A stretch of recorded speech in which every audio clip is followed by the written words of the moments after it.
नमस्कार बच्चों।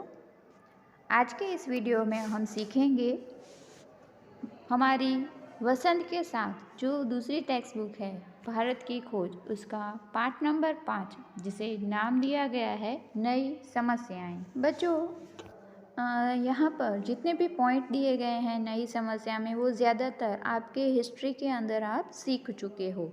तो हम इस वीडियो के अंदर नई समस्या के प्रश्न उत्तरों की बात करेंगे।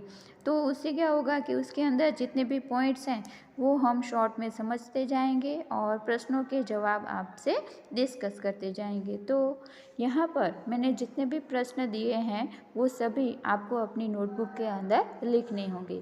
दूसरी एक बात कि जब कभी हमारी एग्ज़ाम होगी उस समय वसंत के जो भी पाठ और कविताएं हैं सिलेबस के अंदर, तो उसमें से मैं किसी भी पाठ या कविता के प्रश्न टेक्स्ट बुक में से निकालूंगी। ऐसा नहीं कि मैंने आपको नोटबुक के अंदर जितने क्वेश्चन आंसर दिए हैं उसी में से मैं पेपर में पूछूंगी, ऐसा बिल्कुल नहीं होगा वसंत के लिए।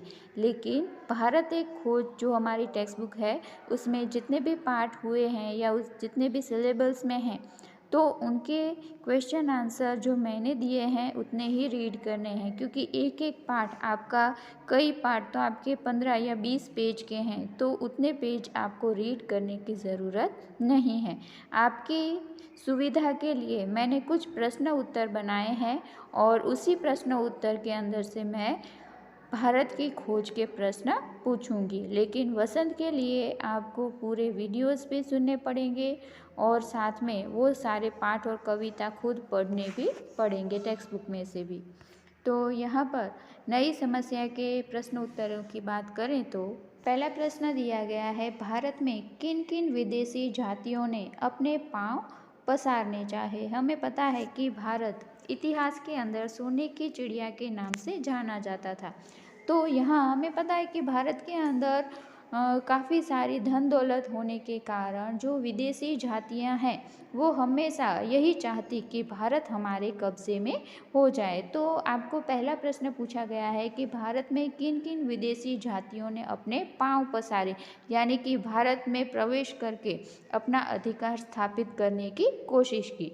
तो जवाब में देखेंगे, सम्राट हर्षवर्धन के शासन के पश्चात अरबी, तुर्की और अफ़गानी जो जातियां हैं उनका आगमन हुआ। तो इस तरह से ये सारी जातियां ऐसी हैं जिन्होंने भारत के अंदर अपने पैर पसारे थे, यानी कि अपनी सत्ता स्थापित करने की कोशिश की।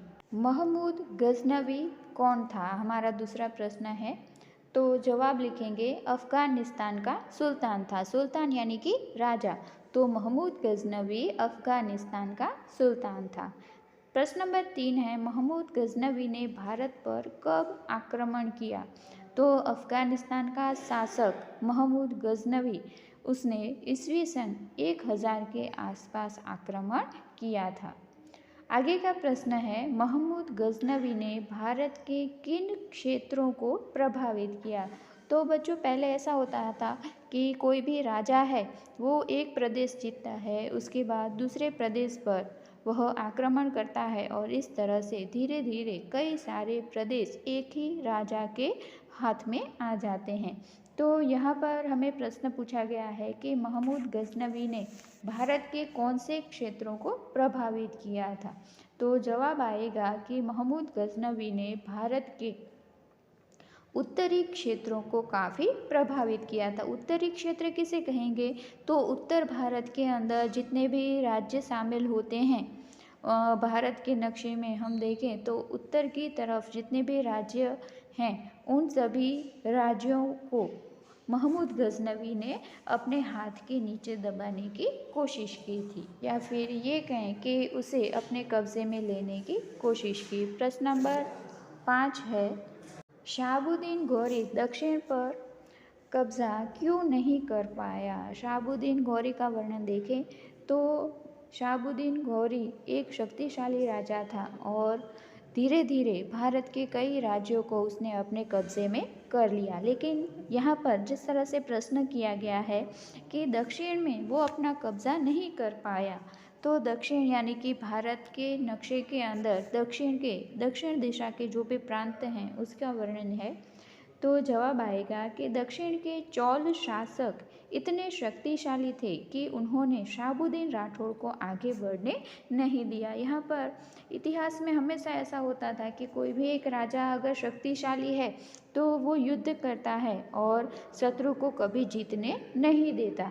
तो शहाबुद्दीन गौरी भी जिस वक्त दक्षिण भारत की तरफ गया तो उस समय वहाँ पर चोल शासक थे, चोल वंश के जो राजा थे वो शासन कर रहे थे और उनकी शक्ति काफ़ी होने के कारण शहाबुद्दीन गौरी है वो दक्षिण दिशा में अपना कब्जा नहीं जमा पाया। आगे का प्रश्न देखें। प्रश्न है, बाबर कौन था?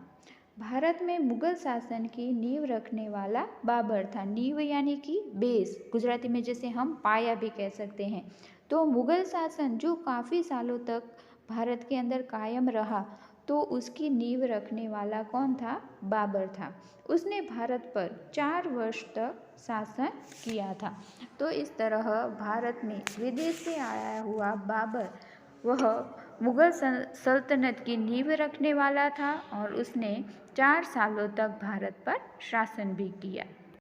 आगे प्रश्न नंबर 7 दिया है, लेकिन उससे पहले 8वां प्रश्न समझ ले, उसके आधार पर हम 7वें प्रश्न को डिस्कस करेंगे।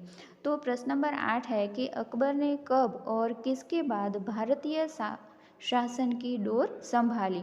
आपने अपने हिस्ट्री के अंदर, भारत के इतिहास के अंदर कई बार अकबर का नाम सुना होगा या अपने हिस्ट्री के चैप्टर के अंदर आपने अकबर के बारे में पढ़ा भी होगा।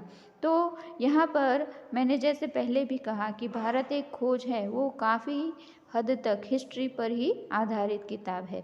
तो अकबर ने कब और किनके बाद भारतीय शासन की डोर संभाली, यानी पूरे भारत का शासन कब उसके हाथ में आया?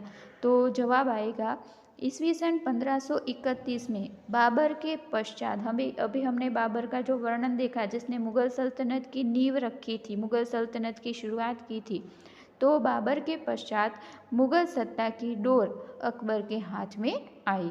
तो इस तरह से हमने अकबर का वर्णन देखा। अब प्रश्न नंबर 7 पर आए तो अकबर का उद्देश्य क्या था? अब बाबर के बाद आने वाला जो शासक था अकबर, उसका उद्देश्य था कि अकबर एकदम सफल शासक था। वह भारत को अखंड भारत बनाना चाहता था। जैसे कि पहले के समय में क्या होता था कि गुजरात के राजा अलग होते थे, उत्तर भारत के अंदर दिल्ली के राजा, दिल्ली के शासक अलग होते थे, पंजाब के शासक अलग होते थे।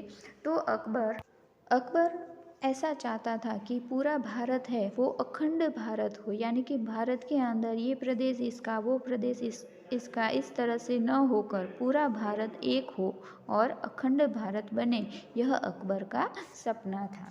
प्रश्न नंबर 9 देखें तो अकबर ने अपने शासनकाल के दौरान वह धर्म में बहुत ही विश्वास रखता था। तो उसने धर्म को आगे बढ़ाने के लिए अपने कई सारे प्रयत्न भी किए। उसी आधार पर प्रश्न नंबर 9 दिया गया है कि अकबर ने किस धर्म की नींव रखी?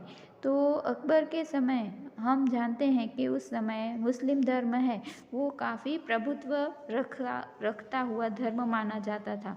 तो जवाब यह आएगा कि अकबर के समय में या फिर अकबर ने कौन से धर्म की नींव रखी? तो जवाब आएगा दीन ए इलाही।